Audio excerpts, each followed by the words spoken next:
Meus irmãos, a paz do Senhor Jesus esteja em cada coração. Eu sou o presbítero Márcio. Graças a Deus por mais essa oportunidade. E hoje, pela misericórdia e a graça do nosso Senhor e Salvador Jesus Cristo,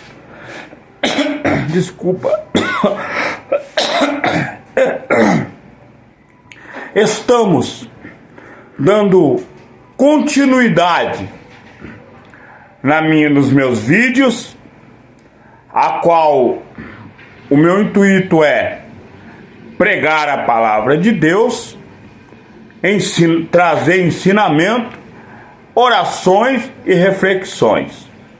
Este é o canal @Maná para Todos. É um canal que Deus colocou no meu coração, no YouTube. E através deste canal eu quero alcançar vidas que estão lá do outro lado, necessitadas de uma palavra, abatidas, doentes espirituais e também doentes carnalmente. A doença espiritual é curada através da palavra. A doença carnal é o médico que cura. Remédio, tratamento, né? Mas a doença espiritual, o médico não acha cura, somente através da palavra. Então meu intuito é esse.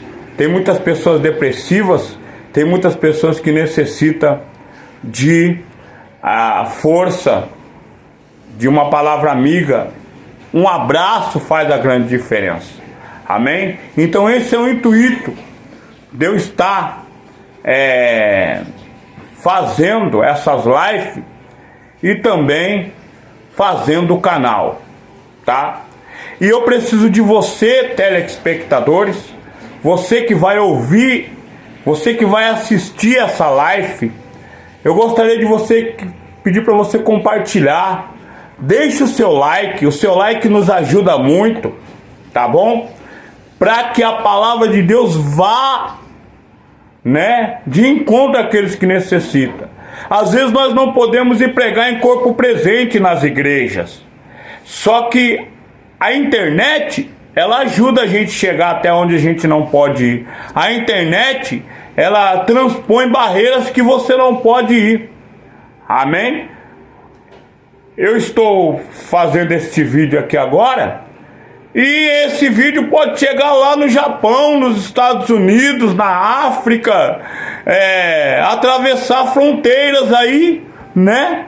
E eu estou sentado aqui na cozinha da minha casa, e através desta live, deste vídeo, a palavra de Deus vai. Só que para isso, eu preciso da sua colaboração, tá bom? Sem mais delongas, hoje o que eu quero trazer para o coração de vocês, nessa tarde de hoje, é uma palavra muito conhecida, ou seja, eu quero trazer uma palavra aqui a respeito do véu do templo que se rasgou. É um estudo muito profundo. Esse estudo ele foi elaborado pela Escola Bíblica Maná para Todos, onde nós estudamos ali, né? Eu já vou falar um pouquinho da Escola Maná para Todos, que é EBT, Escola Bíblica para Todos, que fica na Rua Comendador Santana, número 1855. O telefone é 95338-3179. Professor Robertinho é um professor muito dotado em conhecimento. E também temos o evangelista Regis. E o estudo que eu vou trazer aqui agora é elaborado pela Escola EBT, Escola para Todos, que trata sobre o véu do templo. Fatos históricos sobre o véu do templo, né? nós vamos falar aqui a respeito o discurso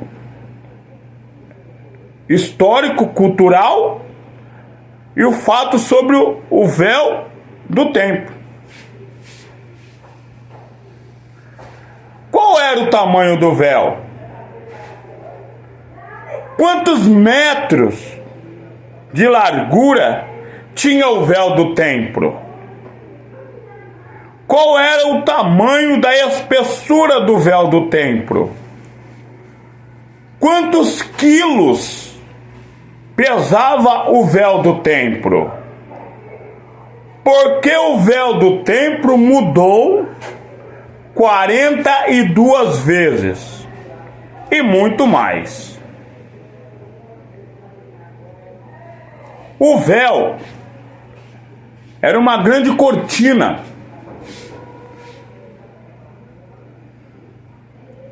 feita de tecido azul. O véu era uma grande cortina feita de tecido azul, púrpura escarlate e linho fino também. De modo que essa combinação estampavam figuras de querubins. Que coisa linda, né, irmãos? Os querubins são os anjos guardiões da santidade de Deus. Os querubins são guardiões da santidade de Deus. Onde eles estão? Estão acima, adorando a Deus. A Bíblia diz que eles têm 6 asas, com 2 cobrem os pés e com 2 cobrem os rostos. Lá no livro do profeta Isaías, capítulo número 6, a Bíblia vai falar sobre os querubins. E eles estão dizendo 12 por 48 a adoração, dizendo Kadosh, Kadosh, Kadosh. Ou seja, traduzindo para o português, do hebraico para o português: Santo, Santo, Santo é o Senhor dos exércitos. Amém? Os querubins estampados no véu eram mais uma indicativa de quê? De fato aquela cortina fechava a passagem para um lugar muito reservado dentro do tabernáculo ou do templo. Ele esperava o santo. Ele separava o santo lugar do santo dos santos, ou lugar santíssimo. Quando Deus, ele disse para Moisés, para que Moisés fizesse um tabernáculo, ele dos céus, Deus dos céus fez uma planta e falou para Moisés: você faz desta maneira, Moisés, para que seja introduzida a arca. Foi feita de madeira e de ouro. O tabernáculo ele era muito lindo. Só que na onde estava a arca existia uma separação. E somente o sumo sacerdote poderia adentrar, atravessar o véu aonde estava introduzida a arca do Senhor, que significa a presença de Deus. Então, da arca, da cortina para lá era o lugar santíssimo, e da cortina para cá era o lugar santo. Um lugar santo onde tinha um altar, aonde todos os dias de manhã o sacerdote vinha, tirava a cinza do altar, colocava lenha sobre aquela brasa que ficou, assoprava e o fogo pegava, porque a Bíblia diz que o fogo tem que arder continuamente no altar e não pode se apagar. Porém, para entrar no lugar santíssimo era somente o sumo sacerdote. Então esse véu era o que separava o lugar santo do lugar santíssimo. Amém? Quando Jesus morreu, o véu rasgou e Deus saiu daquele lugar para nunca mais habitar em um templo feito por mãos de humanas. Vamos ler o livro de Atos dos Apóstolos, capítulo 17 e versículo de número 24. Irmão, eu já estou sentindo a presença de Deus aqui, tá? Eu já estou todo arrepiado, estou sentindo a presença desse Deus poderoso, porque a palavra de Deus, ela move dentro de nós. Eu quero só trazer aqui algo para os irmãos.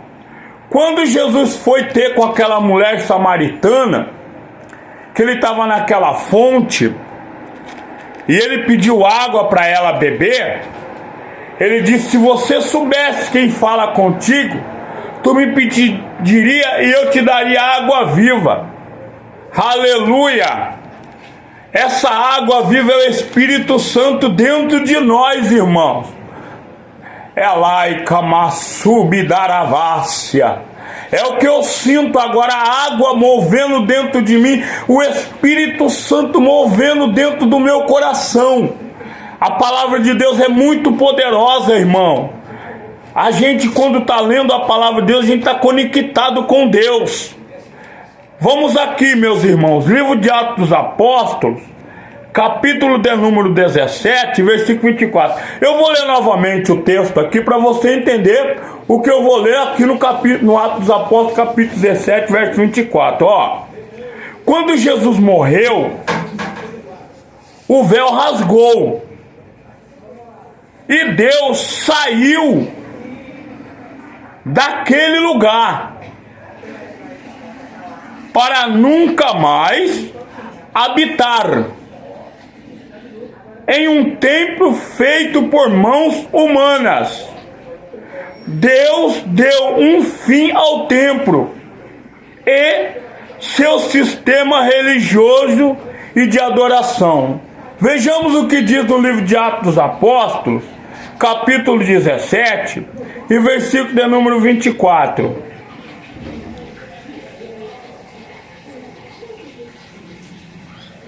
Eu vou ler o versículo 23, tá bom?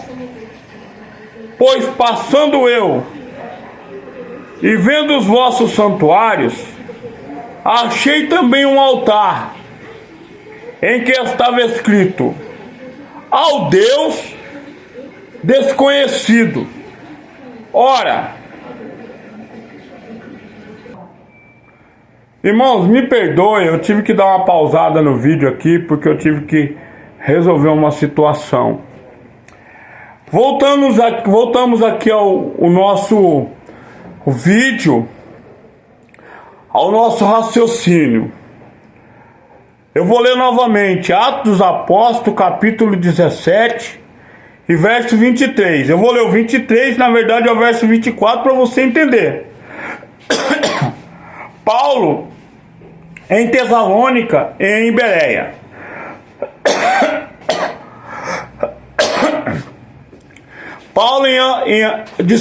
Paulo em Atenas, seu discurso ao Areópago. Pois passando eu e vendo os vossos santuários, achei também um altar em que estava escrito: ao Deus desconhecido, que vos adorareis, sem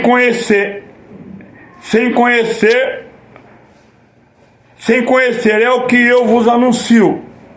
O Deus que fez o mundo e tudo o que nele há, sendo ele Senhor do céu e da terra, não habita em templos feitos por mãos de homens. Então aqui vejamos que quando o véu se rasgou, que Jesus entrega o Espírito para o Pai lá na cruz do Calvário, naquela histórica sexta-feira lá no Gólgota. O véu se rasgou e agora Jesus, agora não é mais uma arca, agora não se precisa mais de tabernáculo, agora não se precisa mais de templo. Por quê?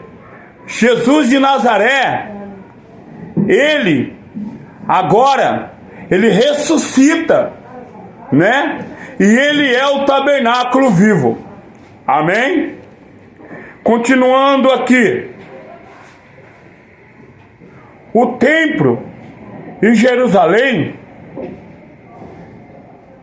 ficaram desolados, destruídos pelos romanos. Em 70 depois de Cristo, no ano 70 depois de Cristo, assim como Jesus tinha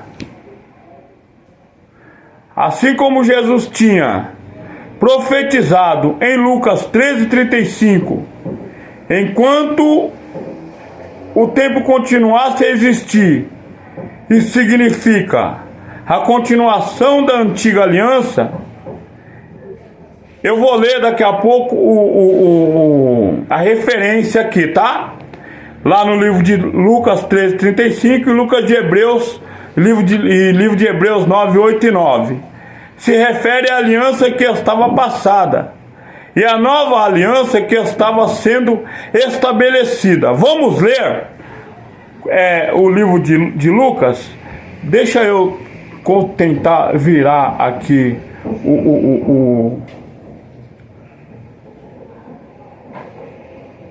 a tela do celular para eu conseguir ter para mim conseguir ver melhor aqui, porque fica muito pequena a tela. Vou tentar virar a tela aqui.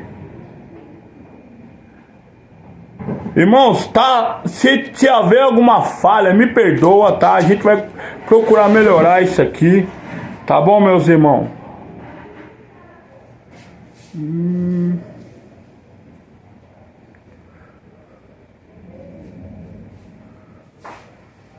Quão bondoso amigo é Cristo, carregou com a nossa dor e nos manda que levemos os cuidados ao Senhor.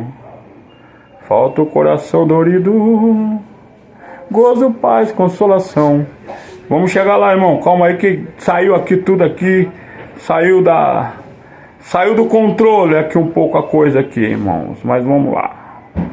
Vamos lá. Isso.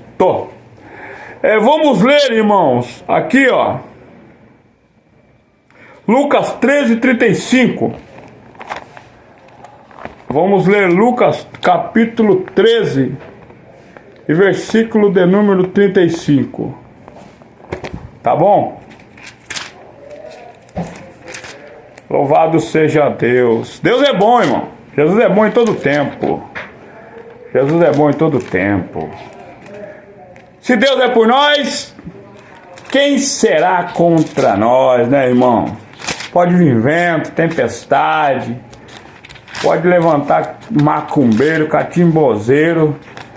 A Bíblia diz lá no livro de Isaías, né? Antes que houvesse dia eu sou, e ninguém possa fazer escapar das minhas mãos. Operando eu, quem impedirá, né, meus irmãos? Ninguém, né? Então bora lá, irmãos. Olha o que diz no livro de Lucas, eu vou ler novamente aqui. O templo e Jerusalém ficaram desolados e destruídos pelos romanos. O templo foi destruído pelos romanos. Jeremias, ele profetizou que havia a destruição e veio.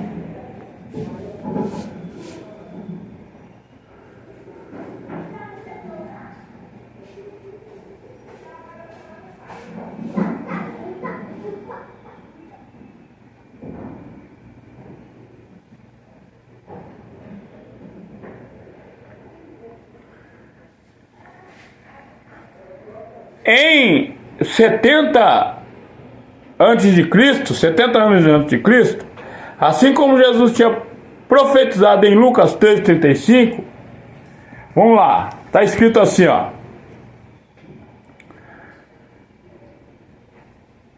Olhai a vossa casa,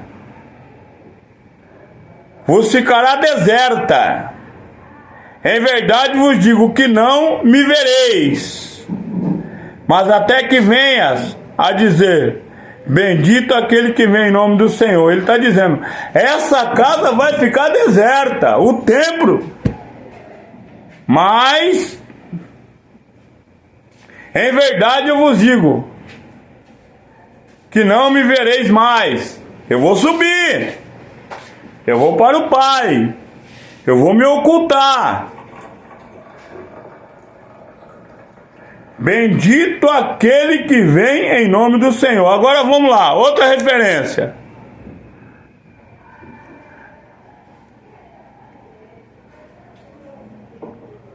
Enquanto o templo continuasse a existir, enquanto o templo estivesse de pé,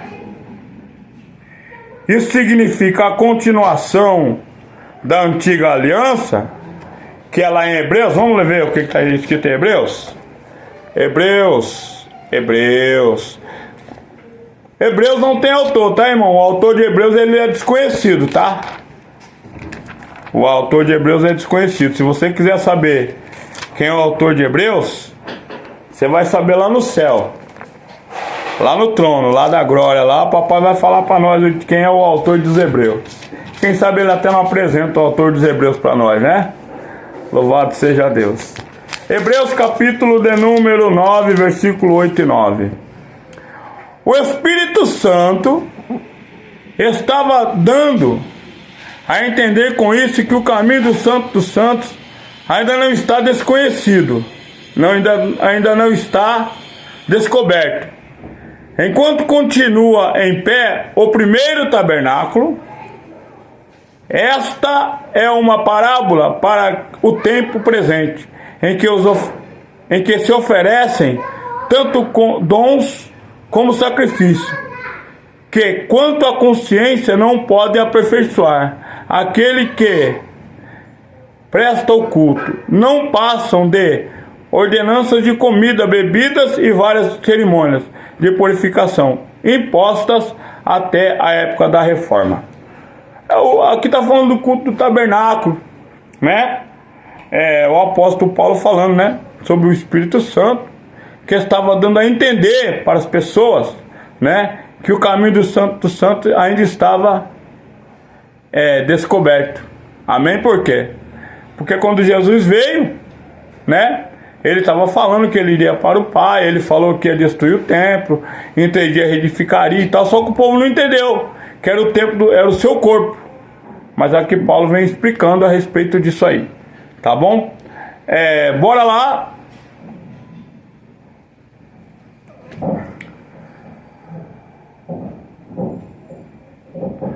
Livro de Hebreus, capítulo 8, versículo 13 também, tá dizendo assim, ó.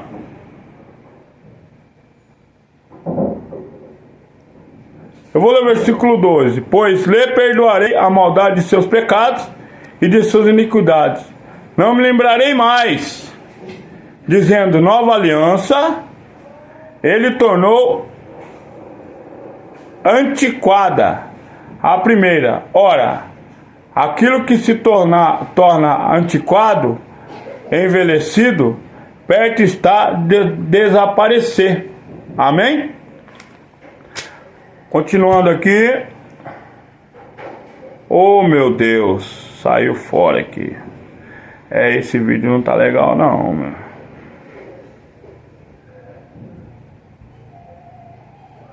O véu do templo, ele era um símbolo de Cristo, como sendo o único caminho ao Pai. João 14, versículo 6. Bora lá ver. João, capítulo número 14, verso número 6.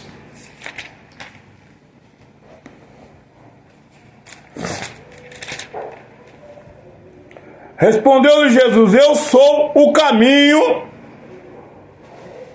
a verdade e a vida. Ninguém vem ao Pai senão por mim. Olha o véu. O véu era um símbolo de Cristo, como sendo o único caminho ao Pai. João 14, número 6, está dizendo: em verdade,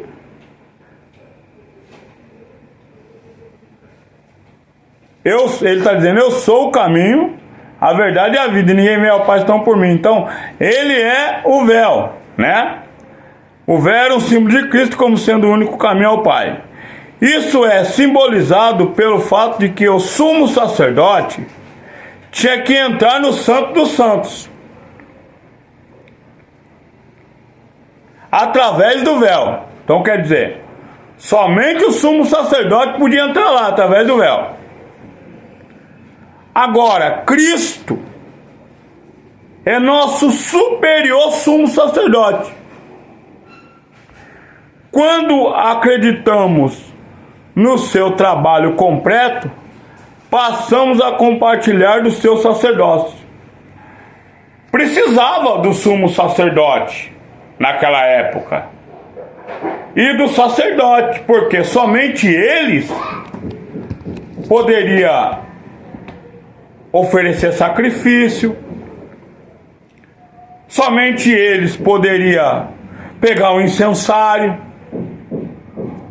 ungir com óleo, somente eles poderiam colocar a roupa, que é lá o turbante, o urim, o tumim, né? Somente eles, mais ninguém. Mas porém, agora Cristo, ele vem dizendo aqui, ó, que ele é o símbolo. O que acontece?